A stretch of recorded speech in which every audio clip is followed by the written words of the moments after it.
there, welcome to Griffon Today. I'm Sarah Hatton. And I'm Ellis Cross. Thanks for coming, Dr. My Vartabedian. pleasure. Thank you for having me. Okay, so recently around campus, the buzz topic has been tuition increase. For some of those students who don't exactly realize, myself included, could you just explain some of the benefits of that and what's about to happen to Missouri Western? Well, it's not an ideal situation to have to increase tuition as high as we need to increase tuition, but with the kinds of cuts that we've had over the past several years, as well as unfunded mandatories, it's an absolute necessity. So what we're looking at and what the board recently approved was a $17 per hour, credit hour increase in tuition.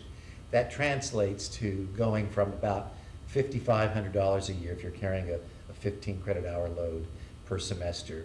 That translates from about $5,500 to about $6,000, a little more than. So it's about a $500 increase for the year, assuming that you're taking a full 15-hour load. And Senate Bill 389 was supposed to limit tuition to the CPI. Right. So how are we planning on getting around that, or just kind of sidestepping that?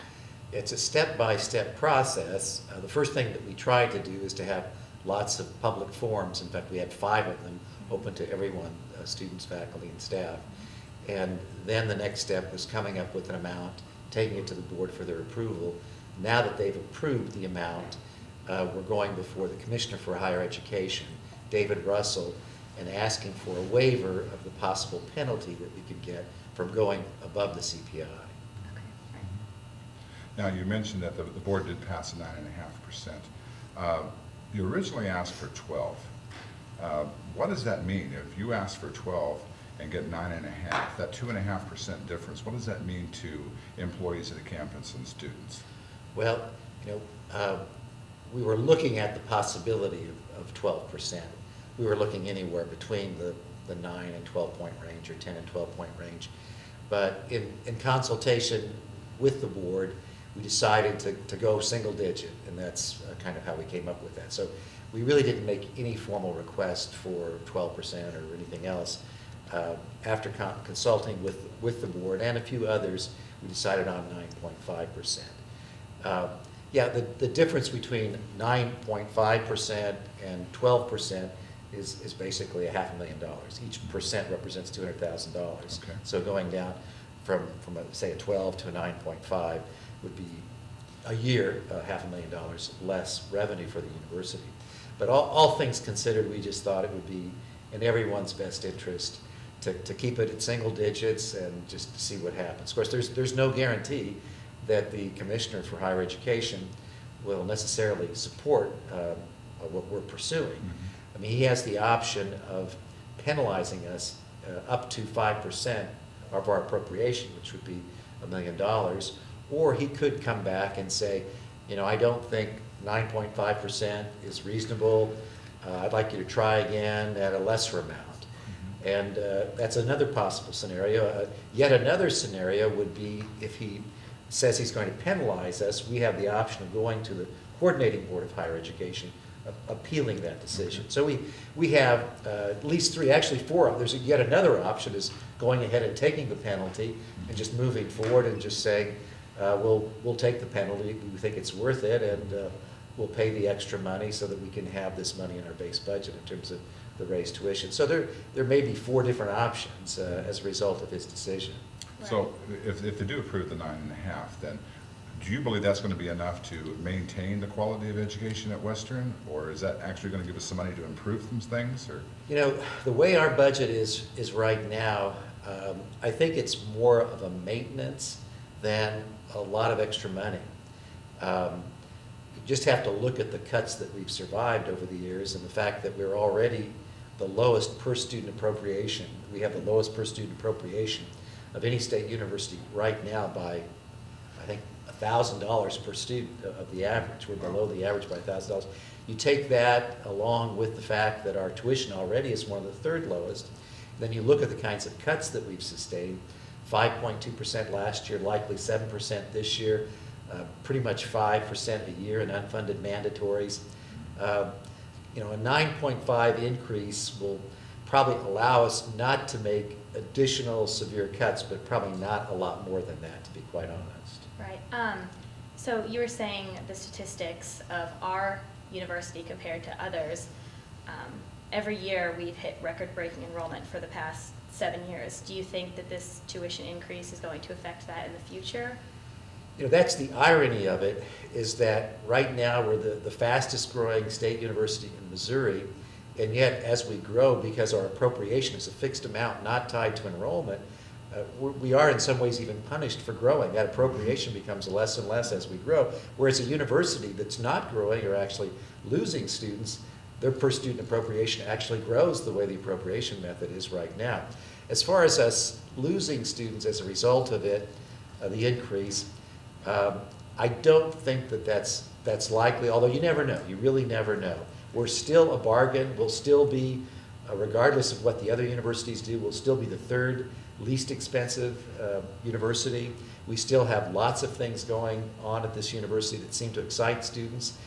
We had a tremendous increase this past year of actually 400 extra students, which is unheard of for a university of our size, over a 7% increase. As I may have said before, an 18% increase in the last 3 years. So I'm not thinking that this will negatively affect our enrollment, but you just really never know until you know, people look at their pocketbooks and whether or not they can afford higher education.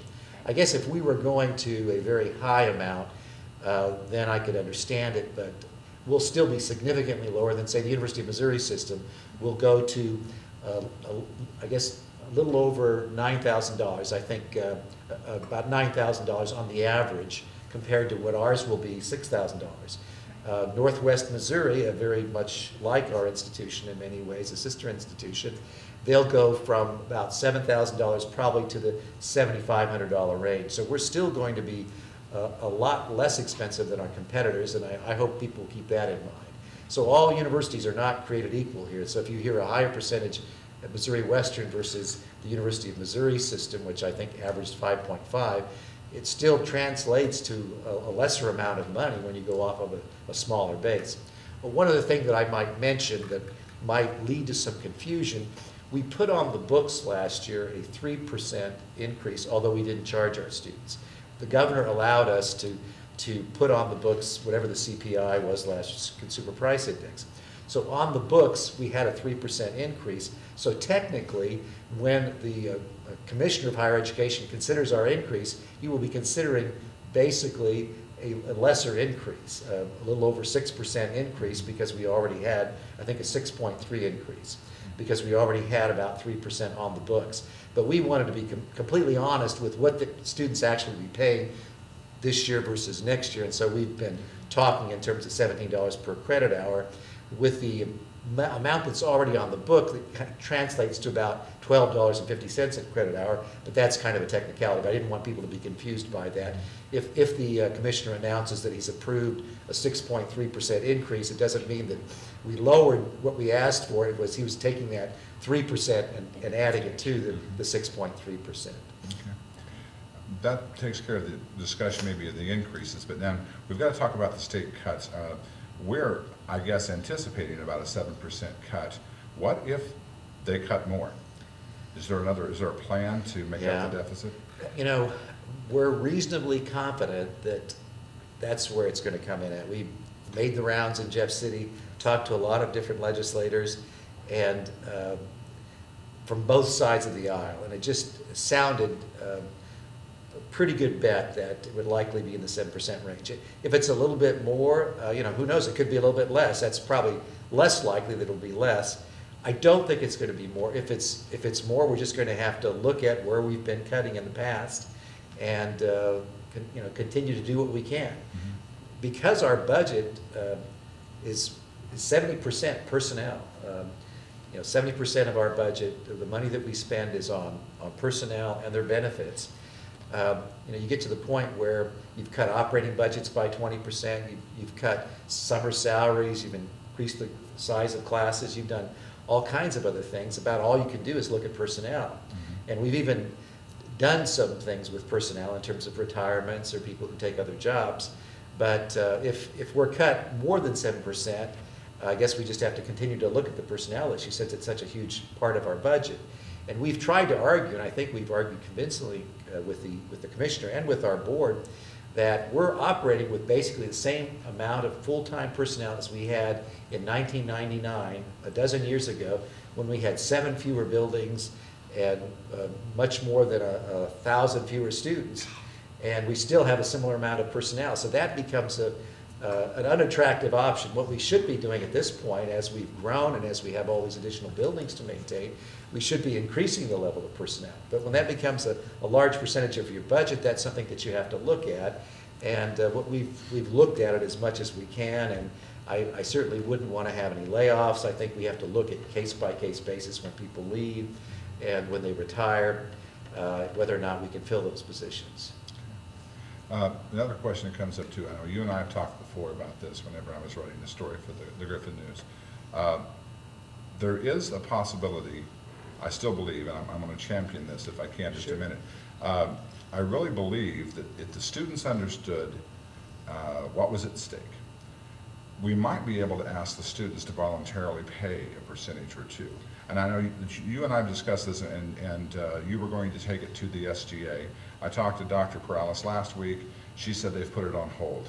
Is there any way we can get that off of hold and get something in the control of the students' hands? Because I think the quality of education, if we preach that, I think we can get that probably passed too for students to kick in a little bit extra. You know, that's always a possibility. We talked about it, and then we decided against it. Our board didn't feel very comfortable about doing it. We hate to put our students in that position of taxing themselves. Mm-hmm. Basically, they would vote in, and you could go through the student leadership, and if you get a simple majority, they can vote in an additional general fee, which would translate to, of course, additional revenue for the university. I think the bottom line for us on that was that we really would hate to put our student leaders in that kind of a position that could be very unpopular for them with the rank and file students. I guess the only other thing I would say is that if by chance our appeal to the commissioner for a waiver falls through, or if by some chance the cuts are more than 7%, we would like to keep that option open. But I think only as a last resort.